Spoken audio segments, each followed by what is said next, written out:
तो मित्रों, दोस्तों, भाइयों, बहनों, बेटियों, नमस्कार, नमो बुद्धाय।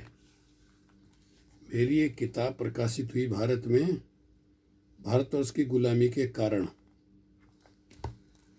तो किताब तो स्टॉक में है नहीं, लोग मुझसे यहाँ मांगते हैं, तो पता नहीं कब भारत जाना होगा और कब ये प्रकाशित होगी, नहीं भी हो सकती है। इसलिए मैंने सोचा कि क्यों ना मैं वीडियो के द्वारा अपनी इस किताब को धीरे धीरे लोगों तक पहुंचाऊं। तो मैं वीडियोस पे भेज चुका हूं, फिर से शुरू कर रहा हूं आगे का। मध्य प्रदेश की एक जरा में पेशा जाति के लोग, जिन्हें कंजर कहा जाता है, चोरी पर निकलते समय ईश्वर की पूजा करते हैं, मनौती मनाते हैं। डाकू, लुटेरे, पेशवर, हत्यारे भी अपने अपने इष्ट रखते हैं तथा उसका नाम लेकर अपराध करते हैं। डाकू मानसिंह दुर्गा का अनन्य भक्त था। जब डाका डालने निकलता था तो पहले देवी के मंदिर में पूजा करता था और अपनी लूट का एक भाग मंदिर में चढ़ाता था। युद्ध और खून खराबे की ज्यादातर घटनाएं भी ईश्वर के नाम पर होती हैं और इसी के भक्त करते हैं। ईरान का उदाहरण है, जहां मुल्लाओं द्वारा हजारों निरपराध व्यक्तियों की अल्लाह के नाम पर गोली से उड़ाया था। हजारों व्यक्तियों को। इस तरह के सवाल उठाए जाने पर ईश्वरवादी कहते हैं कि इन कामों को करने के लिए ईश्वर थोड़ी ही कहता है। सॉरी। हालांकि ये लोग कहते हैं कि सब कुछ ईश्वर की मर्जी से होता है, बिना उसकी इच्छा के कुछ हो ही नहीं सकता। इन दोनों बातों में विरोधाभास है। अपराध बोध से छुटकारा। इस प्रयोग में यह माना जा सकता है कि ईश्वर इन कामों करने के लिए नहीं कहता, किंतु ईश्वर का नाम उन लोगों को मानसिक संबल देता है जो उसका नाम लेकर दुष्कर्म करने वाले अपने मन से उत्पन्न हुए अपराध बोध से छुटकारा पा लेते हैं। इस प्रकार ईश्वर लोगों को बजाय नैतिक बनाने के उनकी नैतिक अवस्थाओं को तोड़ने में ही ज्यादा सहायक बनता है। समाज में रहते हुए मनुष्य में जो थोड़ी बहुत नैतिक भावना उत्पन्न होती है और समाज के डर या सामाजिक दायित्वों की समझ के कारण संभव है कि मनुष्य नैतिक मर्यादाओं का उल्लंघन न करे, किंतु ईश्वर के कारण यह संभावना भी समाप्त हो जाती है। तब तो यह इतना ही सोचता है कि कुछ भी किया जाए, ईश्वर की थोड़ी बहुत दान दक्षिणा से प्रसन्न कर लिया जाएगा ईश्वर को। अभी कौन सा फल मिलता है? कर्म फल तो अगले जन्म में मिलता है ना। अगर ईश्वर का अस्तित्व नहीं गढ़ा जाता तो बहुत संभव था कि लोग नैतिक बन जाते, किंतु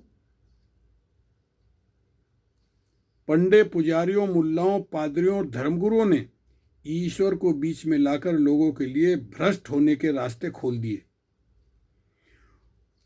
बुरे से बुरा काम कर लो, ईश्वर से माफ करवा देंगे, वह तो दयालु है, पिता के समान है, पिता अपने बच्चों को छोटी मोटी गलती माफ करता ही है।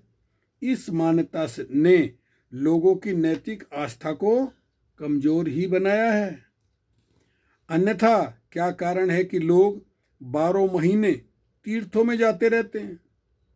मंदिरों, मस्जिदों और गिरजाघरों में भी कम भीड़ नहीं रहती। पूजा पाठ, हवन, कीर्तन, नमाज और प्रार्थना का भी घर घर प्रचलन है और इस सब के बावजूद चोरी, बेईमानी, रिश्वतखोरी का बोलबाला है। निरंतर मामला बढ़ता जा रहा है। डाकू मंदिरों में घंटे चढ़ाकर निरीह लोगों की हत्या करते हैं, लूटपाट मचाते हैं। ईश्वर के नाम पर दंगे होते हैं और स्त्रियों के साथ बलात्कार करते हैं। क्या ये सब नैतिकता बढ़ने का प्रमाण है। ईश्वर की न मानने वाले तो बहुत थोड़े ही लोग हैं, बाकी तो सब ईश्वरवादी हैं। तब इतनी अनैतिकता क्यों फैली है? ईश्वर का अस्तित्व काल्पनिक और आधारहीन है। उसे केवल व्यावसायिक दृष्टि से ही गढ़ा गया है। इसलिए ईश्वर को मानने से किसी को कोई फायदा हो सकता है तो केवल उन्हीं लोगों को जो धर्म की दुकान चला रहे हैं और ईश्वर को संसार का कर्ता धर्ता व भक्ति से प्रसन्न होने वाला बताकर लोगों को मानसिक दृष्टि से गुलाम, ईश्वर का मुंह ताकने वाला बनाते हैं। ईश्वर मुखापोक्षी बनाकर एक प्रकार से ये लोग भक्तों को अपने ही चंगुल में फंसाते हैं तथा दान दक्षिणा, ईश्वर की प्रसन्न प्राप्ति के लिए कर्मकांड और आदि कई उपायों से भक्तों की अंटी ढीली करते रहते हैं। ईश्वर का अस्तित्व इसलिए भी गढ़ा गया कि पद दलित, शोषित और पिछड़े लोगों को यथास्थिति में ही रहने के लिए मानसिक रूप से मजबूर किया जाता रहे। उनमें अपने शोषण, उत्पीड़न और पिछड़ेपन के प्रति न कोई आक्रोश पैदा हो तथा न ही इनमें मुक्त होने की टीस जागे, क्योंकि यह स्थिति तो ईश्वर के कारण उत्पन्न हुई है। पिछले जन्म में उनके कर्म ही ऐसे जिनके कारण उन्हें ऊंचे वर्ग के लोगों की गुलामी करनी पड़ रही है। ब्राह्मण, पंडित, मुल्ला, पादरी और धर्मगुरु ईश्वर या अल्लाह के नाम पर लोगों को बहलाते रहते हैं तथा अपना व शासक वर्ग का स्वार्थ सिद्ध करते रहते हैं। ईश्वर की सत्ता इसलिए गढ़ी गई कि निर्बल और पिछड़े हमेशा कमजोर और पिछड़े ही रहें तथा उनमें अत्याचार, शोषण और उत्पीड़न का विरोध करने की भावना पैदा ही न हो। शासक और शोषक वर्ग भी इसी कारण धर्मगुरुओं की मदद करता रहा, क्योंकि इसी में उनका स्वार्थ पूरा होता है। यानी ईश्वर के कारण लोग स्वार्थी, निकम्मे व बुजदिल बने रहे। यानी ईश्वर ने भी भारत के लोगों को गुलाम बने रहने में ही मदद की। हिंदू धर्म सामाजिक विघटन का मूल। सरिता, जनवरी 1985 से उद्धृत। लेखक डॉक्टर सुरेंद्र कुमार शर्मा अज्ञात लिखते हैं, शास्त्रों की मानसिक गुलामी के कारण दिलों में अब तक जाति पाति और ऊंच नीच की भावनाएं अपनी जड़ जमाए हुए हैं। इस लेख से मैं एक ही आदेश देना चाहता हूं। क्या कहते हैं सुरेंद्र कुमार शर्मा अज्ञात? कुछ कहावतें जातीय जहर से भरपूर। जीवन के हर क्षेत्र में जाति के विघटनकारी हैं। द्योतक रोगाणुओं की जबरदस्ती घुसेड़ने का परिणाम यह हुआ कि हर जाति अपने में भिन्न जाति को अपनी शत्रु मानने लगी। नीची जातियों वाले ऊंची जातियों को बुरा मानने लगे और ऊंची जातियों वाले नीची जातियों को कोसने लगे। आज तक ऐसी कहावतें चली आ रही हैं जो इस जाति मूलक द्वेष को उभार कर सामने लाती हैं। ब्राह्मण दंभ करेगा। ब्राह्मण की प्रगति सो सुख सोया न कोय।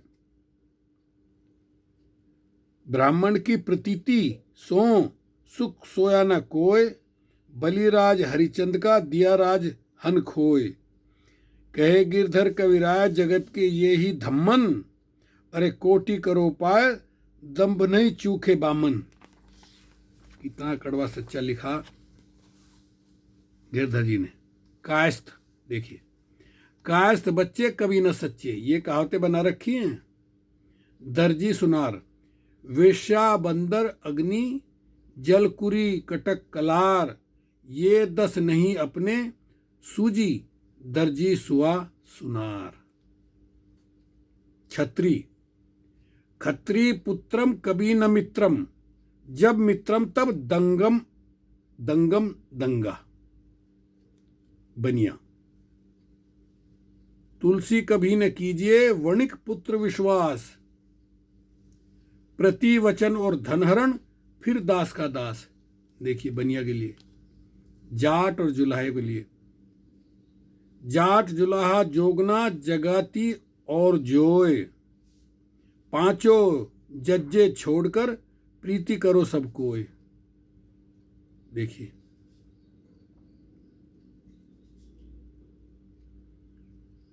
और जात, पांचों छज्जे छोड़कर प्रीति करो सब कोय, और जात शत्रु भली मित्र भला नहीं जाट। देखिए कैसा अपमान किया, क्योंकि ये सब शूद्र हैं। कुम्हार और नाई, छोड़ा छोलन खाती बूट उखाड़न माली, थपथड़िया कुम्हार और नाई, उनसे प्रीति कबू न करियो दगाबाजे भाई। ऐसा निंदात्मक और द्वेष मूलक हिंदी में ही नहीं बल्कि भारत की प्राय सब भाषाओं में मिलती है। पंजाबी की एक दो कहावतें प्रस्तुत हैं। कलाल कुत्ते दा बसाने कारी सुत्ते दा, अर्थात कौवा और कलार और कुत्ता यदि सोए हुए हों तो भी इनसे सावधान रहना चाहिए। आसा पासा अगनजल कुंडी कुत्त कराल, दसें किसे दे मित नहीं सिंह संग सनियार, अर्थात आशा पासे आग जल कंडी कुत्ता कलवार शेर सांप और सुनार, ये 10 किसी के मित्र नहीं बनते। मराठी में सोना सिप्पी कुलकर्णी अप्पा, लो तिमोंची संगत नकोरे बप्पा, अर्थात सुनार, छिपा और कुलकर्णी इन 3 जातियों के लोगों के साथ रहने का मौका परमात्मा ना दे। अभी देख रहे हैं आप, ये सारे ही शूद्र हैं। नाई, तेली, कुमार, सुनार, आहार, गडरिया, जाट, गुजर, काशी कुर्मी, काश्त नहीं काश्त, हाँ काश्त भी, ये सभी शूद्र माने जाते हैं ब्राह्मणों के द्वारा। अब संस्कृत में नाग नागर यो में धैर्य वरम न नागर, नागो दस्ते क्वारम नागरस्तु पदे पदे, अर्थात नाग तथा नागर गुजरात का एक विशिष्ट ब्राह्मण वर्ग को समता करने पर नाग अच्छा है, नागर नहीं, क्योंकि नाग एक बार ही डसता है, परंतु नागर तो पग पर डसता है। देखें सुक्ति मंजरी पृष्ठ 239। अंगानी मोटयति वारी करोत्यपेयम सुकान्य व्यापी, व्यथम्पति